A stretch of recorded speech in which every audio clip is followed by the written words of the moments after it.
paano ba nangyayari tong kickbacks, no? Last question, please. Mr. Chair, thank you for the questions, ma'am.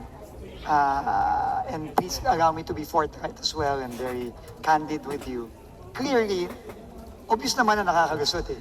Nakita na natin eh. Di ba? Nakakalusot eh. So itong sistemang ito na in place sa kasalukuyan, whether 9184 yan or ngayon may bago tayo, yung 12009, may nakakalusot. No?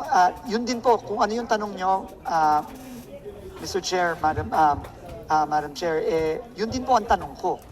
At kailangan po talaga natin malaman kung ano ang mga loophole at ano ang pwedeng pang-plug dun sa loophole na yun. No? Hindi ko po masasagot yan ngayon, ma'am, to be quite honest. No? Kasi very confusing po itong proseso ng procurement dito sa DPWH. Hindi po ito